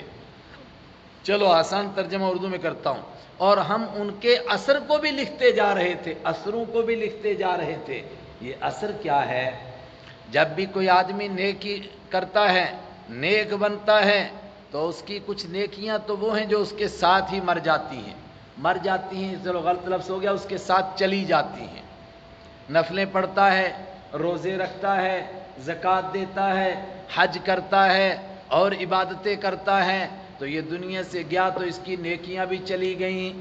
لیکن کچھ ایسے نیک بھی ہوتے ہیں، اپنی اولاد کو نیک بنایا، قرآن پاک پڑھایا، نیک طریقے سکھائے، کسی نے دوسروں کو بھی علم سکھایا، اس کے علم کا دور چل پڑا، کسی سے اللہ نے کوئی کتاب لکھوائی، وہ کتاب پڑھی جانے لگی اور پڑھی جاتی رہی، کسی نے کوئی مسجد بنائی اور اس میں لوگ نماز پڑھنے لگے اور پڑھتے رہے، اور کسی نے مدرسہ بنایا اور وہاں آ کر لوگوں نے علم حاصل کیا، اور وہ سینکڑوں علاقوں کی ہدایت کا ذریعہ بنے، ہزاروں لوگوں کی ہدایت کا ذریعہ بنے۔ یہ بھی نیکی ہے، مگر یہ نیکی اس کے ساتھ مرتی نہیں ہے، یہ باقی رہتی ہے۔ اللہ کے رسول صلی اللہ علیہ وسلم نے اسی کو یوں سمجھایا کہ انسان مرتا ہے اور اس کے عمل کا سلسلہ ختم ہو جاتا ہے، مگر 3 قسم کے انسان ہیں، وہ مر جاتے ہیں مگر عمل کا سلسلہ چلتا رہتا ہے۔ اور آپ بھی اس مجلس میں سمجھیں کہ آپ کس کھاتے میں سے، ان میں سے۔ فرمایا ایک وہ آدمی جس کے لیے اولاد نیک ہے اور اس کی دعا، اس کے لیے یدعو لہ، اس کے لیے دعائیں کرتی ہے، اور دوسرا وہ آدمی جس نے علم کا کوئی سلسلہ چھوڑا پیچھے، اس کے شاگرد زندہ رہے، تو جب تک اس کے شاگرد رہیں گے تب تک اس کے عمل کا سلسلہ چلتا رہے گا۔ اور تیسرے نمبر پر وہ آدمی جس نے کوئی ایسا خیر کا کام کیا جو صدقہ جاریہ بن گیا، مسجد بنا کر چلا گیا، مدرسہ بنا کر چلا گیا، کنواں کھود کر چلا گیا، باغ وقف کر کے چلا گیا، وغیرہ وغیرہ، کوئی بھی اس طرح کا کام کر لیا، کوئی سرائے بنائی، کوئی مسافر خانہ بنا لیا، تو جب تک لوگ اس مسافر خانے میں ٹھہرتے رہیں گے تب تک اس کو ثواب ملتا رہے گا، اس کی نیکی کا سلسلہ چلتا رہے گا۔ اسی کو یہاں فرمایا ہم لکھتے ہیں ما قدموا، جو انہوں نے آگے بھیجا، وآثارہم، اور ہم لکھتے ہیں ان کے اثروں کو بھی، ان کے اثر کو بھی۔ یہ اثر کیا ہے؟ یہ جو پیچھے چھوڑا۔ اچھا، یہ نیکی کا مسئلہ ہے۔ تو گناہ کا بھی اسی طرح ہے. ایک آدمی نے شرک کیا تو شرک کر کے مر گیا، ٹھیک ہے. چوری کی، چوری کر کے مر گیا. ڈکیتی ڈالی، ظلم کیا، گالیاں دی اور پتہ نہیں کیا کیا بدماشیاں کی. اللہ کی توحید کو نہیں مانا، قرآن کے سچا نہیں مانا، اللہ کے رسول کو نہیں مانا. یہ اس نے گناہ کیے، جب مر جائے گا تو اس کی سزا ملے گی. لیکن یہ گناہ اس کے ساتھ مر گئے. ایک دوسرا طبقہ ہوگا جن کے گناہوں کا سلسلہ چلتا رہے گا. مسٹر کوئی سینما ہال کھول کر کے چلے گئے ہیں، کوئی اور شرک کا اڈا بنا کر کے چلے گئے. کوئی بھی شرک کا اڈا ہو، شرک کرنے کا، لوگ اس کے پیچھے شرک کرتے رہے. اور کوئی اس طرح گندا رواج ڈال گیا، شادی میں ناچنے کا رواج ڈالا، گانے کا رواج ڈالا، مرنے کے اوپر اور کوئی گندے گندے رواج ڈالے. جو اس طرح کے رواج ڈال کر کے چلا گیا، اس کے مرنے سے اس کا کام ختم نہیں ہوا. جب تک اس کے پیچھے لوگ اس پر عمل کرتے رہیں گے تو اس کے کھاتے میں وہ بھی جمع ہوتا رہے گا. ما قدموا آثارہم، ہم لکھتے جا رہے ہیں جو انہوں نے آگے بھیجا، وا آثارہم، اور جو انہوں نے پیچھے چھوڑا. اور میں اور آپ سب اپنے دل میں تلاش کریں کہ ہم نے اپنے پیچھے کیا چھوڑا، کس کو چھوڑ کر کے گئے. بعض دفعہ دیکھیں گے شاید کچھ بھی نہ نظر آئے، لیکن کچھ نہ کچھ امید رہتی ہے. میں کہتا ہوں کچھ نہ کر سکو، کم سے کم کسی کو نیکی کا راستہ بتا دو. کسی بے کلمے والے کو کوشش کرو کلمہ نصیب ہو جائے. کسی بے نمازی کو آپ کی محنت سے نماز نصیب ہو جائے. کوئی جھوٹا سچا ہو جائے. کوئی چور چوری چھوڑ دے. اور کوئی قرآن سے بھاگنے والا، جیسے قرآن کا نام آتا ہے بھاگتے ہیں، تو ایسا بھاگنے والا آپ کی محنت سے قرآن کی مجلس میں بیٹھ جائے تو جب تک وہ زندہ رہے گا آپ کو بھی ثواب ملتا رہے گا. اور مسجدیں اور مدرسے اور یہ سب کچھ نیکی کے کام ہیں، لیکن ایک کام ہمارے اسلاف کا پرانا ہوتا تھا. وہ کیا ہوتا تھا؟ مسافر خانے بنانا، سرائیں بنانا، یتیم خانے بنانا. وہ ہمارے دور میں کم ہو گیا، اس پر بھی ہم توجہ دیں، وہ بھی باقی رہنے والا کام. وَكُلَّ شَيْءٍ أَحْصَيْنَاهُ فِي إِمَامٍ مُبِينٍ. وَكُلَّ شَيْءٍ، اور ہر ایک چیز کو احصیناہ، ہم نے اس کو شمار کر کے رکھا ہوا ہے، فی امام مبین، ایک واضح قسم کے امام میں. امام صاحب تو آپ کے سامنے بیٹھے ہیں، تو آپ کے امام صاحب میں، اور امام بھی کون؟ کھلا امام، ہم نے اس میں جمع کر کے رکھا ہے. یہ امام کا کیا مطلب ہے؟ یہاں اچھی طرح سمجھیں. امام کا عربی میں کئی معنی ہیں. ایک خود قرآن پاک میں ایک جگہ پر امام کا معنی اعمال نامہ ہے، ایک جگہ پر امام کا معنی راستہ ہے، اور عام طور پر امام کا معنی کیا ہے؟ رہبر اور قائد. یہ بھی امام کے معنی فَاقْتُلُوا أَئِمَّةَ الْكُفْرِ، وہاں امام کا معنی رہبر اور رہنما. اور ایک امام کا معنی ریکارڈ، ہم نے جمع کر کے رکھی ہیں یہ ساری باتیں فی امام مبین، ایک صاف صاف ریکارڈ میں. ریکارڈ تو ہے لیکن صاف ہونے کا مطلب کہ وہاں تلاش کرنا پڑے، یار اس نے چوری کی تھی وہ مل نہیں رہی ہے، کہاں لکھی ہوئی ہے. نہیں نہیں، ایسا نہیں ہے. ساری کائنات کا حساب ہو جائے گا آدھے دن میں. آج کی زبان میں کتنے گھنٹے میں؟ 6 گھنٹے میں ساری کائنات کا حساب. یہ جلدی ہوگا، یہ تو قرآن میں سریع الحساب، جلد حساب لینے والا ہے. اور حدیث میں ہے کہ آدھے دن میں ساری کائنات کا حساب ہوگا. میں نے اسی کو کہا کتنے میں؟ 6 گھنٹے میں. لے اللہ کے لیے کوئی مشکل نہیں ہے، واضح کتاب میں ہے. بس جیسے کہا گیا اس کا جرم، وہ ایک دم ساری لسٹ سامنے. لسٹ ہی نہیں بلکہ جرم کرتا ہوا دکھائی دے گا اور نیکی کرتا ہوا دکھائی دے گا. وَكُلَّ شَيْءٍ، اور ہر ایک چیز کو احصیناہ، ہم نے شمار کر رکھا ہے، فی امام مبین، ایک واضح قسم کے ریکارڈ میں، ایک صاف صاف کتاب کے اندر، ایک صاف صاف ریکارڈ کے اندر، اور صاف صاف اعمال نامے میں. یہ بھی ترجمہ کر سکتے ہیں آپ. یہ ایک رکوع پورا ہو گیا اور ادھر 54 منٹ بھی ہو گئے، سمجھو 1 گھنٹہ پورا ہو گیا. اب آپ بتائیے، مجھے لگتا ہے کچھ لوگ بیچارے تھک گئے ہیں، وہ کروٹ بدلتے ہیں، کبھی ادھر بیٹھتے ہیں کبھی ادھر بیٹھتے ہیں، کبھی ادھر بیٹھتے ہیں کبھی ادھر بیٹھتے ہیں. اگرچہ ٹی وی کے سامنے تو 2-4 گھنٹے بھی بیٹھ سکتے ہیں اگر میچ چل رہا ہو، موبائل کے سامنے تو ساری ساری رات بیٹھے رہیں. یہ توفیق کی کمزوری کی بات ہے، قرآن سے لگاؤ کی کمزوری کی بات ہے. ورنہ جب قرآن سے عشق ہو جائے گا تو پھر قرآن پڑھنے والوں کو پوچھو، ان کو تھکاوٹ ہی نہیں ہوتی ہے، کتنا پڑھا، کھڑے کھڑے تھکتے ہی نہیں ہیں، ان کو سنتے ہوئے تھکاوٹ نہیں ہوتی، پڑھتے ہوئے نہیں ہوتی۔ لیکن ہمارا معدہ بھی کمزور ہے، جسم بھی کمزور ہے، اتنا ہی پڑھیں کہ آگے پڑھیں ہیں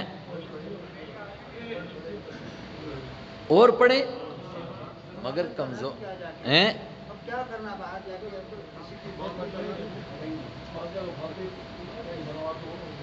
چلیے پھر میں تو سوچ رہا تھا بس کرتا ہوں، لیکن بھاری اکثریت کہتی ہے کہ باہر جا کر بھی غیبت کرنی ہے، جو تھوڑی بہت نیکی نصیب ہوئی وہ بھی ختم ہو جائے گی، فوراً کسی کی غیبت کریں گے، کوئی نہیں ملے گا تو کم سے کم کرونے کی غیبت تو ضرور کریں گے، تو اس لیے بیٹھیے گا۔ پھر آگے دوسرا رکوع شروع ہوتا ہے، اور اس رکوع کے اندر میں نے پہلے عرض کیا کہ ایک قصہ بیان کیا جا رہا ہے، جس میں 3 داعی گئے ایک قوم کے پاس، اور لوگوں نے تینوں کو جھوٹا کہہ دیا۔ پہلے اللہ نے ایک کو بھیجا، پھر دوسرے کو، پھر تیسرے کو، یا پہلے 2 کو بھیجا فَعَزَّزْنَاهَا بِثَالِثٍ، پھر تیسرے کے ذریعے سے ان کو اور طاقت پہنچائی۔ لوگوں کو یقین ہو جائے کہ یہ اللہ کے بھیجے ہوئے ہیں اور یہ اللہ کی باتیں ہیں جو یہ سمجھا رہے ہیں، لیکن لوگوں نے کیا کیا؟ تینوں کو جھوٹا کہہ دیا۔ لیکن جھوٹا کہنے کا انداز اور نبیوں پر اعتراض کرنے کا انداز بالکل وہی تھا جو حضرت رسول اکرم صلی اللہ علیہ وسلم کے ساتھ مکہ کے کافروں کا تھا۔ تو قرآن پاک نے اس کو کس لیے دہرایا؟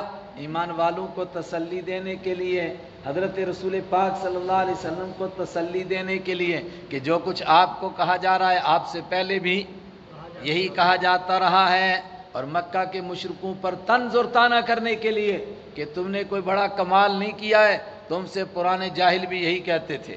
آج بہت ساری باتوں کو لوگ کہتے ہیں یار آپ لوگ پرانی باتیں دہراتے ہو۔ ارے پرانی باتیں دہراتے ہیں، آپ نے کون سی ترقی کی ہے؟ 1450 سال پہلے ابو جہل نے جو کچھ کہا آج کے جاہل بھی اس سے آگے بڑھ نہیں سکے، وہی کام کیا سب کا سب۔ میں ایک مثال دیتا ہوں، مکہ کے سارے مشرکین بیٹھے کہنے لگے کہ بھئی سب کچھ ہم نے کر لیا مگر قرآن کا مقابلہ نہیں ہوتا ہے۔ قرآن کا مقابلہ نہ ہونے کا مطلب کہ قرآن کو سننے سے ہم اپنے آپ کو بھی نہیں روک سکتے ہیں، بیوی بچوں کو چھوٹوں کو تو مسئلہ ہی نہیں، قرآن کو سننے سے ہم اپنے آپ کو بھی روک نہیں سکتے۔ رات کو قسمیں کھا کر کے سوئے سارے کے سارے کہ آج کوئی قرآن نہیں سنے گا، لیکن ہر ایک نے سوچا آج کوئی دوسرا تو نہیں جائے گا، اور سارے چلے گئے قرآن سننے کے لیے حرم میں کہ رسول پاک صلی اللہ علیہ وسلم آئیں گے تہجد کے وقت میں قرآن پڑھنے کے لیے، تو ہم جا کر سنیں۔ آج کیا پڑھتے ہیں؟ اپنے آپ کو بھی قرآن کے سننے سے روک، یہ تو ہم کو سمجھ میں نہیں آ رہا ہے، اس لیے ہم نماز میں پڑھتے ہیں تو سوچتے ہیں یار امام نے اتنا لمبا کیوں پڑھ دیا، ورنہ اگر سمجھ میں آئے تو پھر یہ سونے نہیں دیتا ہے۔ آپ نے یہ قصہ بہت دفعہ پڑھا ہوگا کہ حضرت ابوبکر صدیق ہجرت کر رہے تھے، ابن دغنہ نام کا ایک بندہ راستے میں ملا، اس نے کہا کہ آپ کہاں جا رہے ہو؟ کہا تیری قوم نے مجبور کیا نکلنے پر اس لیے جا رہا ہوں۔ کہا آپ جیسا آدمی مکہ سے چلا جائے گا پیچھے کون بچے گا؟ چلو میں آپ کو اپنی پناہ میں لیتا ہوں اور میں مکہ والوں کا مقابلہ کروں گا، کون آپ کو ستاتا ہے؟ وہ واپس آیا، مکہ کے سرداروں کو جمع کیا اور اس نے کہا کہ ابو بکر جیسا آدمی مکہ سے چلا گیا، پیچھے کیا بچے گا؟ تو مکہ والوں نے کہا کہ ہم تو ابو بکر کو نہیں نکالنا چاہتے مگر یہ پنگا بہت کرتے ہیں۔ اس نے کہا کیا پنگا کرتے ہیں؟ تو انہوں نے کہا کہ صرف یہ ایک کام کر لیں تو ہماری طرف سے ان کو سیکورٹی ہے۔ کہا کیا کام کریں؟ کہا ایک تو گھر کے باہر نہ، ایک ہی کام، گھر کے باہر قرآن نہ پڑھیں، گھر کے اندر عبادت کریں جو مرضی کریں مگر باہر نہ پڑھیں۔ اس نے پوچھا کیوں؟ اب وہ یہ تو نہیں کہہ سکتے تھے کہ جب یہ قرآن پڑھتے ہیں تو ہم پاگل ہو جاتے ہیں، دیوانے ہو جاتے ہیں قرآن کے پیچھے۔ انہوں نے کہا کہ جب یہ قرآن پڑھتے ہیں تو ہمارے بچے اور ہماری عورتیں ان پر فریفتہ ہو جاتی ہیں، ان پر نہیں قرآن پر فریفتہ ہو جاتی ہیں، اس لیے ان کو بولو گھر کا دروازہ بند کر کے اندر پڑھتے رہیں جو مرضی پڑھیں۔ ابن دغنہ نے یہ معاہدہ کیا، واپس چلا گیا۔ حضرت ابوبکر صدیق نے چند دن تک پڑھا، لیکن اس کے بعد انہوں نے کہا کہ صحن تو میرا صحن ہے نا، یہ تو کسی کے باپ کا نہیں، صحن سمجھ کے نا بیڑا، یہ تو میرا ہے، یہ کسی کا ہے نہیں۔ تو اپنے ہی بیڑے میں صحن میں پتھروں کا ایک تھڑا بنایا اور اس کے اوپر بیٹھ کر قرآن پاک پڑھنے لگے۔ مکہ والے ابن دغنہ کے پاس گئے، ابن دغنہ بہت دور رہتا تھا، وہاں سے اس کو بلا کر کے لائے کہ ابو بکر شرط کے خلاف کر رہا ہے۔ کہا کیا کر رہا ہے؟ کہا صحن میں قرآن پڑھ رہا ہے۔ اس نے کہا اس سے کیا ہوتا ہے؟ کہا آج دیکھ لے کیا ہوتا ہے۔ اس نے دیکھا جب ابو بکر قرآن پاک پڑھتے ہیں، حضرت عائشہ صدیقہ فرماتی ہیں ابو بکر بہت نرم دل تھے اور وہ اپنے آنسوؤں پر کنٹرول نہیں کر سکتے تھے قرآن پاک پڑھتے ہوئے، تو جب وہ قرآن پڑھتے تھے ان کی آنکھوں سے برسات لگتی تھی، تو پھر مکہ کے مشرک بھی اس کو برداشت نہیں کر سکتے تھے۔ ابن دغنہ نے دیکھا پوری گلی میں دل رکھنے کی جگہ نہیں ہے، لوگ کھڑے ہیں۔ کہا کیا کر رہے ہیں؟ کہا ابو بکر قرآن پڑھ رہے ہیں صحن میں تو ہم وہ سن رہے ہیں۔ کہا دیکھ لیا نا کیا حشر ہے ان کا، ہائے ہائے، قرآن ان کو کھینچتا تھا۔ سوال، اور وہ بیوی بچوں کا نام تھا، ورنہ اصل میں تو خود قرآن سے روکنے کی وہ خود طاقت نہیں رکھتے تھے، لیکن الٹے قسم کی باتیں کہتے تھے۔ ان کو کہا جا رہا ہے کہ جو کچھ تم کہتے ہو تم سے پہلے نافرمان بھی یہی باتیں کہہ گئے ہیں۔ وَاضْرِبْ لَهُمْ مَثَلًا، اے رسول اکرم صلی اللہ علیہ وسلم ان کے سامنے بیان کیجئے ایک مثال، اصحاب القریہ، ایک بستی والوں کی مثال، اذ جاء المرسلون، جب ان کے پاس بھیجے ہوئے آئے تھے۔ یہ بستی کون سی تھی اور یہ بھیجے ہوئے کون لوگ تھے آج تک معلوم نہیں، اور معلوم ہونے سے کوئی فائدہ بھی نہیں ہے۔ بعض لوگوں نے طے کرنے کی کوشش کی فلاں بستی ہو سکتی ہے، فلاں بستی ہو سکتی ہے، لیکن تلاش کرنے سے کوئی فائدہ بھی۔ یہ داعی تھے کہ یہ اللہ کی طرف سے نبی تھے؟ اکثر کہتے ہیں کہ یہ نبی نہیں تھے، صرف دین کے داعی تھے۔ داعی کا مطلب دعوت دیتے تھے، لیکن یہ نبی نہیں تھے۔ لیکن قرآن کا انداز ہے المرسلون، اور یہ انداز رسولوں کے لیے ہے، اس کا مطلب یہ اللہ کی طرف سے بھیجے ہوئے تھے، رسول ہی تھے۔ اذ ارسلنا الیہم اثنین، یاد کرو اس وقت کو، ارسلنا الیہم، جب ہم نے بھیجا ان کی طرف اثنین، دو رسولوں کو، یا تو دونوں اکٹھے آئے یا پہلے ایک آئے اور اس کے بعد دوسرے آئے۔ فکذبوہما، تو لوگوں نے ان دونوں کو کہہ دیا تم جھوٹے ہو، بالکل غلط، ہم تمہاری بات نہیں مانیں گے، آخرت واخرت کچھ نہیں، جنت جہنم کچھ نہیں، نہ خدا کی توحید، نہ خدا کی کتاب، نہ خدا کے نبی، سب کا انکار کیا۔ فعززنا بثالث، تو ہم نے طاقت عطا کی تیسرے کے ذریعے سے، عززنا، ہم نے مضبوط کیا تیسرے کے ذریعے سے۔ فقالوا، تو انہوں نے کہا انا الیکم مرسلون، تینوں نے مل کر کہا بے شک ہم الیکم، تمہاری طرف، مرسلون، بھیجے ہوئے ہیں، ہم بھیجے ہوئے ہیں بھائی، رسول ہیں اللہ کے، اللہ نے پیغام دے کر ہم کو بھیجا ہے۔ قالوا ما انتم الا بشر مثلنا، بڑی اہم بات، حضرت نوح علیہ السلام کے دور سے لے کر حضرت رسول اکرم صلی اللہ علیہ وسلم کے زمانے تک جب بھی کوئی نبی آیا ہے اور انہوں نے آ کر کے لوگوں کو خدا کی توحید کی دعوت دی، لوگوں نے ایک ہی جواب دیا، تو نبی نہیں ہو سکتا ہے۔ کہا کیوں نہیں ہو سکتا ہوں؟ کہا تو بشر ہے، جو بشر ہے وہ نبی کیسے ہو جائے گا؟ اور بشر کا مطلب خود قرآن پاک نے 4 باتیں بیان کی، کھاتے ہو، پیتے ہو، بازار جاتے ہو، شادی کرتے ہو اور تمہارے بچے ہیں، یہ 4 باتیں ہیں، اس کی وجہ سے کہتے تھے تم بشر ہو۔ جب تم بشر ہو، کھاتے ہو، پیتے ہو، شادی کرتے ہو، بازار جاتے ہو، کاروبار کرتے ہو، تو تم نبی کیسے ہو سکتے ہو؟ یہ کام تو ہم بھی کرتے ہیں، یہ تو ہمارے بھی کام ہیں۔ ایک بشر کا معنی وہ ہمارے محاورے میں ہے، گنہگار، سیاکار، بدکار، عربی میں وہ معنی بشر کا، عربی میں بشر کے معنی انسان۔ تو انسان کیا کام کرتا ہے؟ کھاتا ہے، پیتا ہے، بازار جاتا ہے، شادی کرتا ہے، اس کے بچے ہوتے ہیں، اس کی بیوی ہوتی ہے۔ کہا تم تو بشر ہو، اور یہی بات مکہ کے کافر رسول پاک صلی اللہ علیہ وسلم کو کہتے تھے۔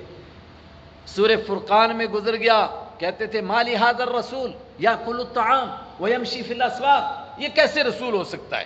یاکل الطعام، کھانا کھاتا ہے، ویمشی فی الاسواق، بازار جاتے ہیں، کھاتے ہیں، پیتے ہیں، بازار جاتے ہیں، وَلَهُ ذُرِّيَّةٌ، اور ان کی اولاد ہے اور ان کے بیوی بچے ہیں، ایسا آدمی رسول نہیں ہو سکتا ہے۔ رسول کون ہو سکتا ہے؟ کہا جو نہ کھاتا ہو، نہ پیتا ہو، نہ شادی، نہ بیاہ، جنگلوں میں پھرتا ہو، غاروں میں رہتا ہو، پانی پر مصلی ڈال کر نمازیں پڑھتا ہو، وہ رسول ہو سکتا ہے۔ لیکن انبیاء کرام نے جواب دیا کہ نہیں، ہم بے شک انسان ہیں، اور انسانوں ہی کو اللہ نے رسول بنانا ہے، اس لیے کہ جو انسانی معاشرے میں نہیں رہے گا وہ انسانوں کو سدھارے گا کیسے؟ سوال ایک پیدا ہوتا ہے کہ انسان کے دماغ میں، کافروں کے دماغ میں یہ بات آئی کہاں سے تھی؟ یہ شیطان نے بڑی محنت کر کے داخل کی تھی کہ ایسا آدمی نبی نہیں ہو سکتا ہے، اور یہ کیسے سمجھ میں آئے؟ اس سے ہم سمجھ سکتے ہیں کہ آج بھی اگر اس طرح کا کوئی انسان ہو جو نیکیاں کرتا ہو اور کھاتا ہو اور پیتا ہو اور بازار جاتا ہو، مثلا تجارت کرتا ہے، اس کی دکان ہے، اللہ کے نبی صلی اللہ علیہ وسلم نے فرمایا سچا تاجر اور اللہ کے حقوق ادا کرنے والا، بندوں کے حقوق ادا کرنے والا، سچ بولنے والا قیامت کے دن نبیوں کے ساتھ ہوگا۔ اس سے اوپر ہے کوئی درجہ؟ بولو نا۔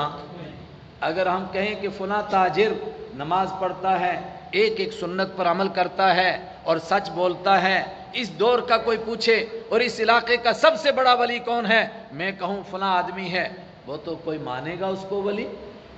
بولیے نا۔ لوگ کہیں جائیں گے دوڑ کر کے سب کہ یہ ولی ہے، جب دیکھیں گے ارے یار یہ تو فلانا چاچا، یہ کہاں ولی ہے؟ یہ تو فلانا بزرگ ہے، یہ کہاں ولی ہو سکتا ہے؟ اس کے مقابلے میں ہم کہیں کہ وہ پہاڑ کی چوٹی پر ایک مشٹنڈا بیٹھا ہے اور ہے بھی پورا ننگا اور بس شہر میں کبھی آتا ہی نہیں، مانیں گے لوگ ولی کے نہیں مانیں گے؟ مانیں گے۔ یہ شیطان نے ذہن بنایا ہے کہ بزرگ اس طرح کا ہوتا ہے۔ اللہ کے رسول فرماتے ہیں کہ یہ بزرگ ہے، مگر لوگ اس کو بزرگ نہیں مانیں گے۔ اگر کہا جائے بھائی فلاں بزرگ ہے، سچ بولتا ہے، پورا تولتا ہے، سنت پر عمل کرتا ہے، فرض پر عمل کرتا ہے، حلال کی روٹی کھاتا ہے، کوئی مانے گا اس کو؟ نہیں مانے گا۔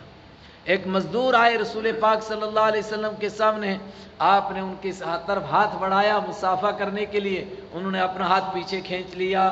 آپ نے فرمایا کیوں؟ انہوں نے کہا کہ پیچھے کھینچ لیا، کہا میرے ہاتھ تو گرد سے اٹے ہوئے ہیں، میں آپ کے ساتھ کیسے مصافحہ کر سکتا ہوں؟ آپ نے فرمایا ناولنی یدک، اپنا ہاتھ مجھے دو۔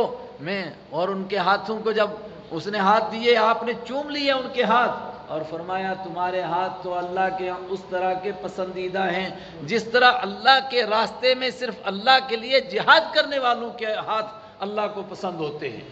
لیکن ایسے مزدور کو آج کے دور میں کوئی ولی مانے گا؟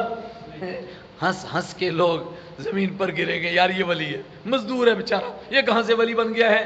لیکن ان کو ولی مانیں گے مفت خورے کو، کچھ نہ کھاتا ہو، یوں ہی پھرتا ہو، گالیاں دیتا ہو، گندی باتیں بکتا ہو، یہ پکا ولی ہے جناب، اس کی کیا بات ہے؟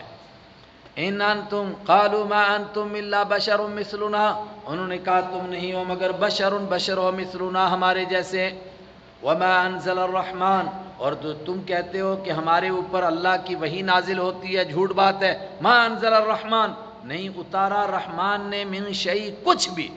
ارے ہم کہہ رہے ہیں کہ ہم پر وحی اترتی ہے، کہا ان انتم الا تکذبون، تم نہیں ہو مگر جھوٹ بولتے ہو، جھوٹی باتیں کرتے ہو، کوئی وحی شیء نہیں آتی ہے۔ قالوا ربنا يعلم انا الیکم لمرسلون، جب انہوں نے کہا تم بالکل جھوٹے ہو تو نبیوں نے کہا ربنا یعلم، ہمارا رب جانتا ہے، ہمارا رب جانتا ہے، یعنی اللہ کی قسم کھا کر ہم کہتے ہیں، اور یہ بالکل وہی جو ہمارے ماوے ہے نا، رب گواہ ہے، اللہ گواہ ہے، بے شک ہم تمہاری طرف بھیجے ہوئے ہیں۔ اور ہم قرآن نہیں سمجھ سکتے، ورنہ اوپر انہوں نے تھوڑا سخت الفاظ میں نہیں کہا تھا، عام الفاظ میں کہا تھا کہ تم جھوٹ بول رہے ہو، تو انہوں نے کہا انا الیکم مرسلون، نیچے انہوں نے کہا بالکل تم جھوٹے ہو، تو انہوں نے بھی تاکید سے کہا انا الیکم لمرسلون، بے شک ہم تمہاری طرف ضرور بالضرور مرسلون، بھیجے ہوئے ہیں، اللہ کے رسول ہیں۔ انہوں نے کہا کہ ہمارا کام صرف پہنچانا ہے، اگر تم مان جاؤ تو اچھی بات ہے، اور اگر نہیں مانتے ہو تو ہمارے ہاتھ میں کوئی ڈنڈا نہیں ہے، اور ڈنڈے سے کبھی کائنات میں کوئی مانا بھی نہیں ہے۔ پتہ نہیں کس ظالم نے پھیلا دیا کہ تلوار سے لوگوں کو بنوا دیا، تلوار سے کوئی مانتا ہے؟ مانتا نہیں ہے آدمی تلوار سے کبھی بھی۔ انبیاء کرام کا کام منوانا نہیں، کہنا ہے، پہنچانا ہے۔ وما علینا الا البلاغ المبین، اور نہیں ہے ہمارے ذمے الا البلاغ المبین، مگر کھلم کھلا پہنچا دینا۔ یہی وہ آیت ہے جو عام طور پر تقریر کرنے والا بات پہنچاتا ہے اور آخر میں کیا کہتا ہے؟ وما علینا الا البلاغ المبین، نہیں ہے ہمارے ذمے اور کچھ مگر صاف صاف پہنچا دینا۔ مراد ما نصیحت بود کر دیں، حوالت با خدا کر دیں رفتیں۔ تو ہم نے بھی کوشش کی اس کو پہنچا دیں. آج تو آہستہ آہستہ سبق چلا، کل تھوڑا تیزی سے چلے گا انشاءاللہ. اب تھوڑا وقت رہ گیا ہے، سب ذکر میں بیٹھے ہیں، دعا میں بیٹھے ہیں، اللہ کی طرف متوجہ ہو جائیں. اب اللہ کے گھر سے باہر جانے کی کوشش نہ کریں، یہیں افطاری ملے گی انشاءاللہ.